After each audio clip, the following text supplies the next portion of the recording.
Okay. So we are live and our tech seems to be working. So hello, everyone.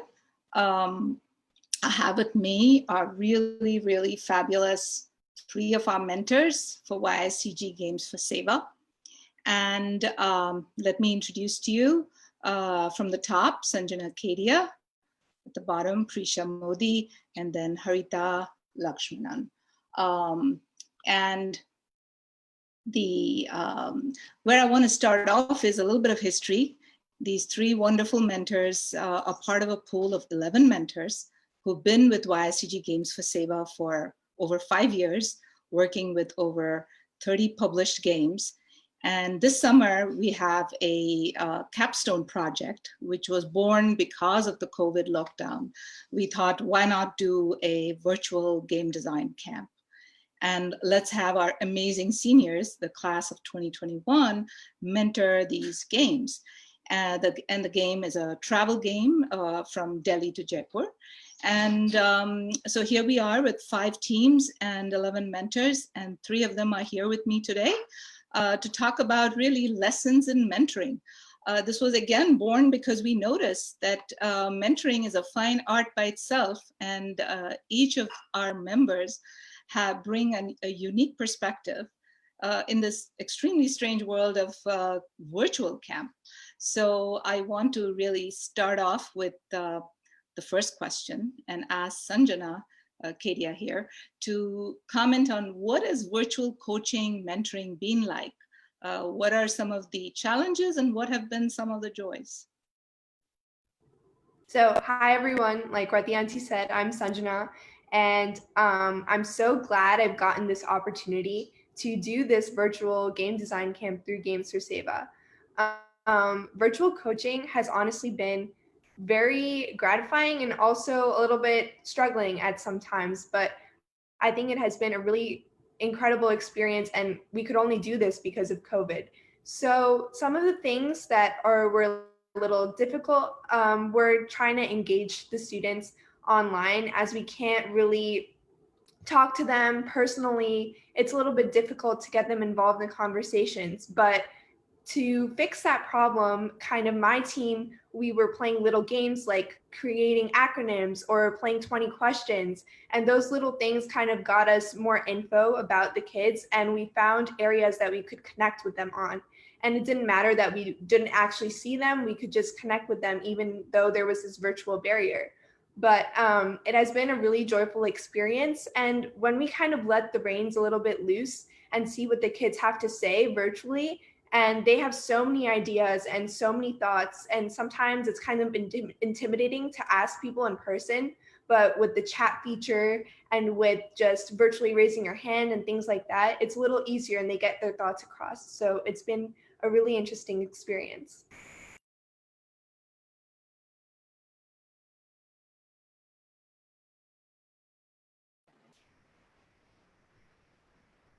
Right, the auntie, you're muted. Self. So the interesting insight that you have brought onto this is that technology itself has enabled us to discover ways of humanly connecting. And that's sort of been the theme of this whole Lessons in Mentoring, this particular one on IQ versus EQ. Preesha, I want you to pick up where Sanjna left off and talk about the human element of coaching, which, you know, part of it you feel virtually it's a challenge, but there are so many other ways you have surmounted that. Go ahead. Yeah, so what Sanjna was saying was like about like the technology aspect being very difficult. Not so difficult, actually. I feel like it actually improved our communication because it allowed for like a variety of form of like participation. So it was like the kids could like do what they wanted. So in like if we have done it in person, of course like you would have the human touch, but technology had that touch of using the chat feature on Zoom. So not everyone is social, and some kids are actually better at like expressing their thoughts and ideas by just typing on the chat feature. And I feel like that helped us like communicate better because everyone could communicate the way they wanted to. So it was actually more of a human touch. Thank you. I have really personally also discovered this chat feature being a really powerful way of pulling everybody and having everybody look at everybody in a sense, in terms of the words they write. Haritha, waiting to hear from you. And just unmute yourself. Yeah, my name is Haritha. And in my opinion, technology has its like ups and downs, of course. But one of the, like, I would say the coolest things about having like a virtual camp is that kids who are generally shy all of a sudden have different ways for them to participate. And you can always notice it. Like asking the kids to like write on a spreadsheet and be like, make sure to do your homework or like put it down over here. All of a sudden kids who might not be like that outward, who might not voice their opinions like that much out loud, they have a different mode to do it. And it also helps us build our own confidence, like, oh yeah, we're doing the right thing. It also helps, like, I guess, us to at least think that we're helping them too in turn, because most kids need like a way for them to communicate and show the world what they're trying to do. And this is one of the great ways to do that. Have you hit, and Sanjna, I'm back to you, have you hit occasions where there's been a brick wall in communications? It's been a little tough, and what have you done to, and I know you, all of you as mentors have been working intensely between sessions. This is only supposedly a 4-session game design camp, but it's almost like 25 sessions, because in between sessions, you're keeping in touch with the mentees and working through, of course, the project and any other issues that come up. Can you share some of the tips that you have landed on? So kind of with our group, we started off as a very, very quiet group. Like getting them to speak was like pulling hairs. It was definitely an experience. Not being real. No, but that's the whole evolution that has come out of that. Like first they were so quiet, and Preesha and I were always kind of thinking of ways to get them more engaged. And as she mentioned, the chat feature, like them typing out their thoughts, like that really helped. And in terms of a brick wall, I don't think we really have had a point where we've kind of slowed down in our progression. It's kind of like really just picked up session to session. One time, like one of the mentees, she just fully wrote like a entire paragraph describing the game that she wanted to kind of implement. It was like a cross between a family game and Jeopardy game, and all these ideas about incorporating the landmark from Delhi to Jaipur and all these traveling elements. And it was just like a boom. Like it was amazing to see the ideas that kind of come out of these kids. And I think it was just kind of easing them, kind of being more friends with them, like having a kind of friendship relationship with them. And that really got them to speak and engage. So I think it's been really interesting and cool to see how this game is coming to life. Yeah, and what you say was again the written form. You know how comfortable people feel speaking versus writing, and some kids who can write and compose their thoughts have that as a way of communicating with their mentors. And guess what? That is something I read and Madhu Auntie reads, and then we have a flavor for where people are at and where they're coming from. The question I have next, and Preesha, I want you to start on that, is the key part of this game design. And game design is so different from really other types of virtual camps. It's not like learning a skill. It's a process of idea generation and then working with it, stirring the pot, and you all have your own sense of outline, how to run the sessions, and sometimes it works, sometimes it doesn't. So how have you tried to stay as a team kind of on track? Well, I know I have put a tight deadline on all this. So tell me about that.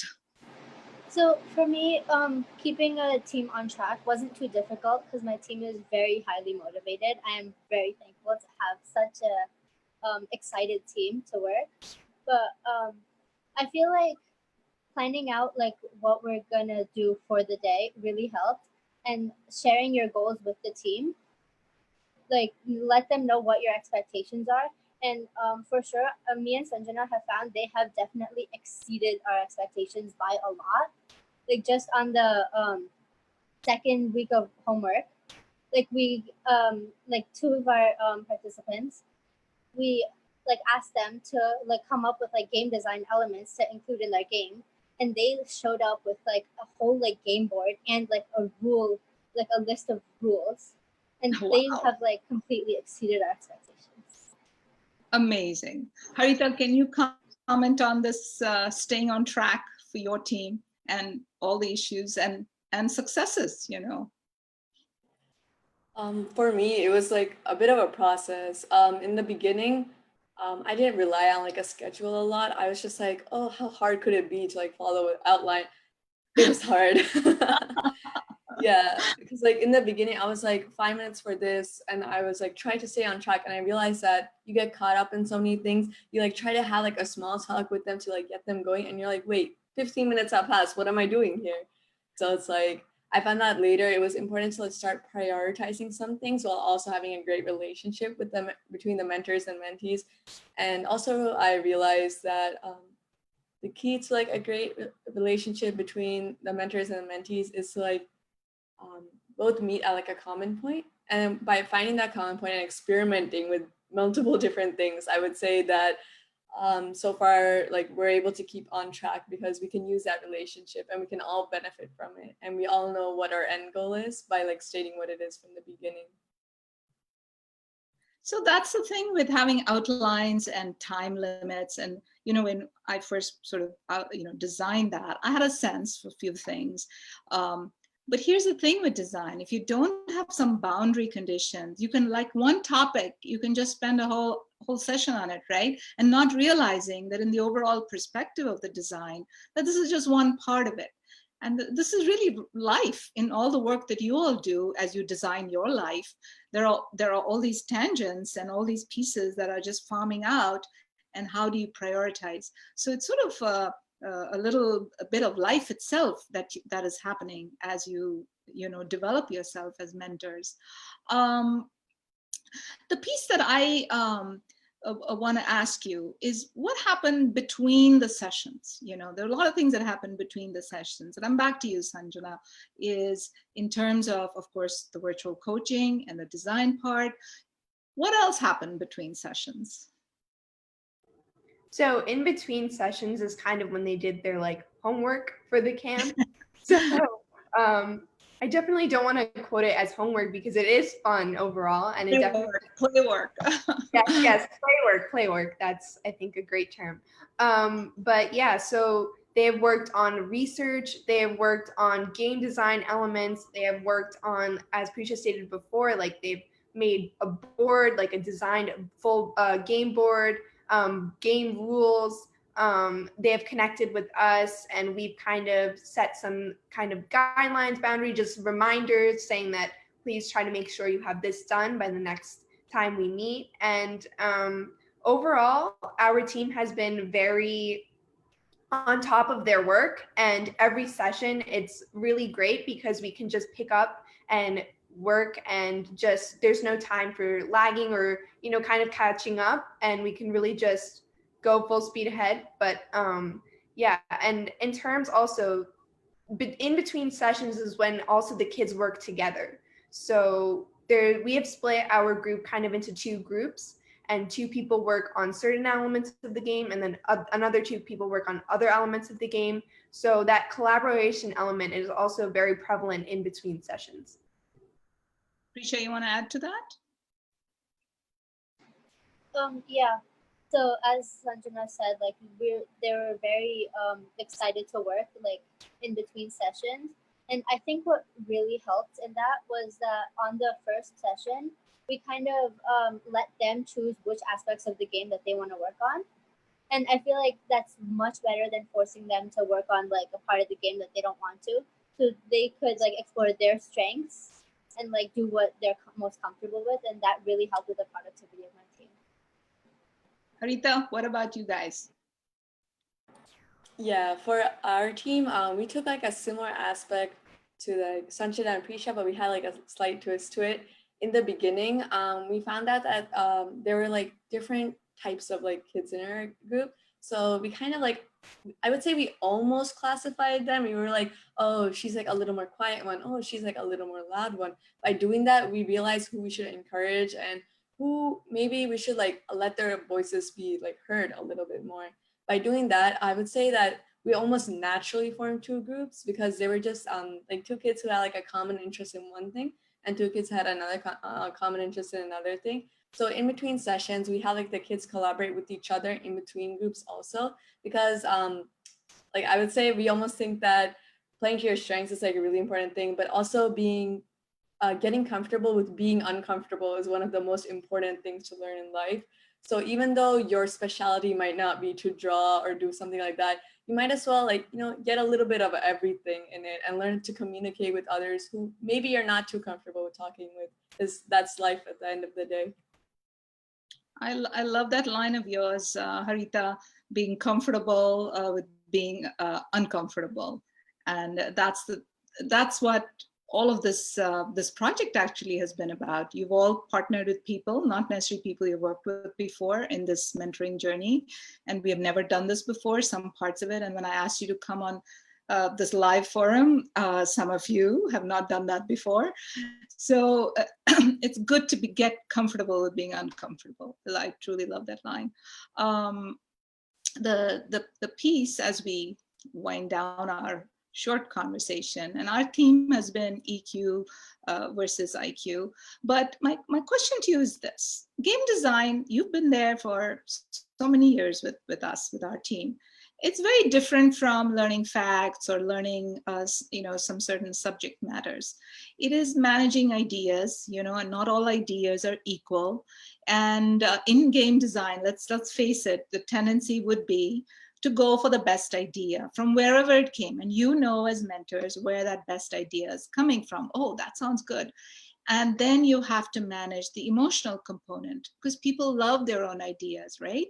Like, it's my idea and I need to see it be out there, right? So you all have very delicate, youth who love their own ideas. So how did you manage, finally, because you're all now at the stage where you have a concrete idea, you may not have all faced the same problem, is how did you manage this ownership of an idea problem and make it truly a group thing, and take the I out of it a little bit, and some, you'll have some stars, and how do you manage that space?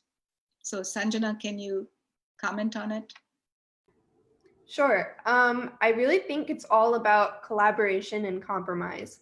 At the end of the day, there is a way that you can integrate even the smallest elements from other people's games into the overarching kind of main idea which someone else proposed. So with our group, there was this very concrete idea that was proposed, and initially everyone was on board.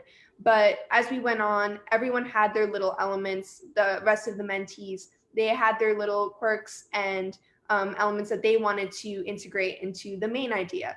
So kind of as a mentor, it was all about regulating the ideas coming through and finding a way that we could kind of intertwine everything and make a full prototype game after through that. But I think the kids handled it very well and took constructive criticism very well, where it's like, okay, I don't think this element is really fitting with the game. It doesn't pertain to the travel elements of our game. Do you think we can get rid of this? And even while we bring up that question to the kids, they immediately say, yes, I see where you're coming from. I think we can get rid of it. And I think it has been a really nice discussion to have with them and see their thoughts and opinions and how it evolves from one idea to 5 ideas combined. Super. Preesha, you want to add your bit to this? Yeah, so the emphasis on collaboration was like really helpful, because that prevented like one single idea dominating.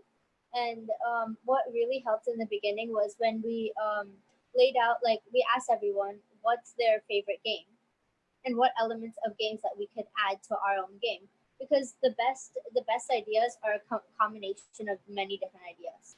No one idea is superior, and I feel like that really contributed to the success of our That's a really success, but like partial success of our game so far. It's all successful. Believe me, every bit that you guys have shared today is really amazing. Haritha, do you want to comment on this? Yeah. So in the whole like process of coming up with like a game idea, I think it's inevitable that someone like feels like the pain of letting go of their idea.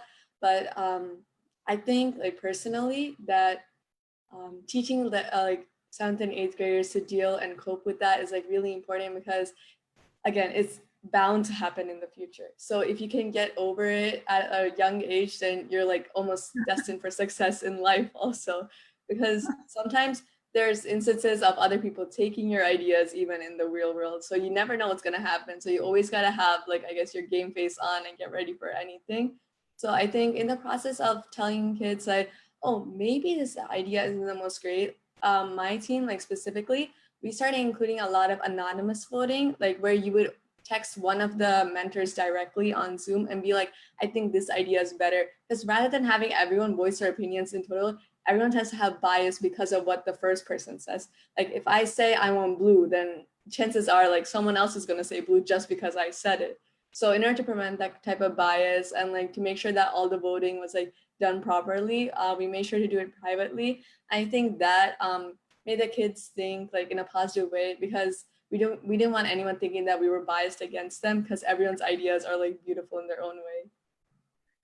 As you can see, it's really all about EQ, right? Emotional intelligence, right? I mean, from all the topics that I've heard, and some of, we talked a little bit earlier, is that the hardest part of game design and what you really had to keep track of in terms of session to session, between sessions, is the heart of it, the communication, the collaboration, and creating a space where creativity truly happens.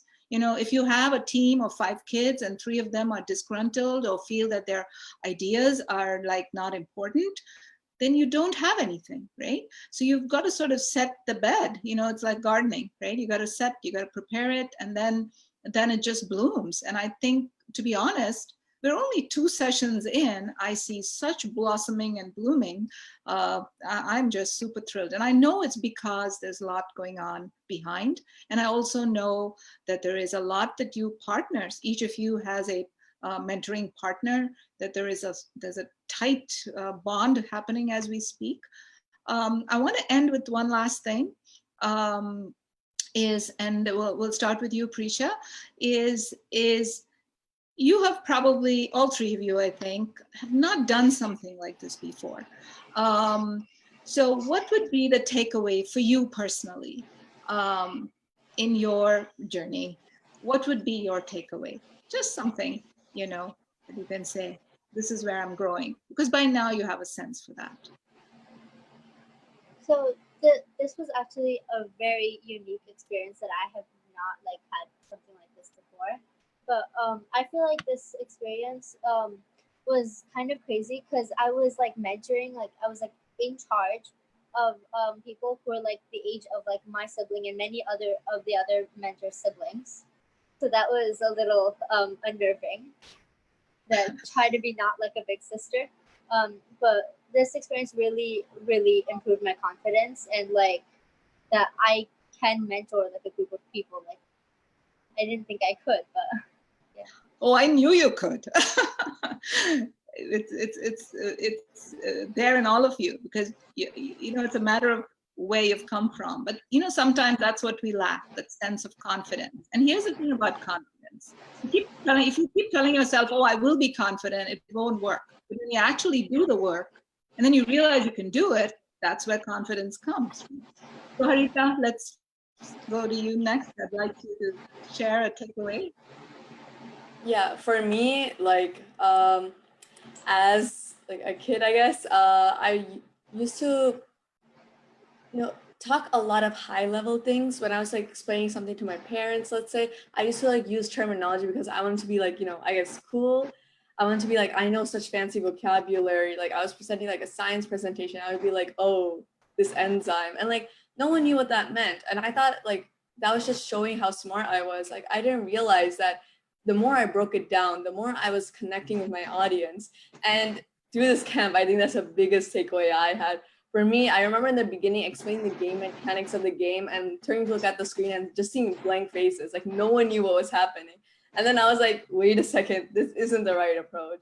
So after that, I realized that, oh, like I have to connect with the audience. I have to explain it to them in a language that they understand. And yeah, I think that's the biggest takeaway I got. Thank you, Haritha. Sanjna, we with you and Yeah, I think the biggest takeaway that I have is really the connection component that Haritha was talking about.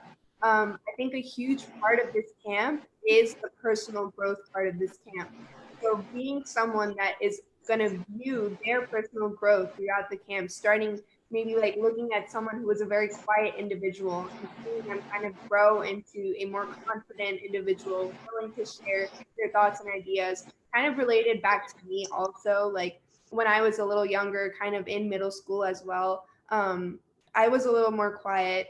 I didn't voice my opinions as much, but then I learned and I grew and I became more confident. I was ready to voice my opinions and give my ideas and share my thoughts for every game design component that we've had and that I've participated in Games for Seva. And I think that's what I'm seeing when I'm mentoring these kids and just seeing kind of, it's like me being in Vatyanti's shoes when Vatyanti was kind of mentoring us when we were going through Games for Seva. And it's just like kind of viewing that journey, the same journey that I was taking in such a short amount of time. I think that's the biggest takeaway, just seeing this whole connecting and growing.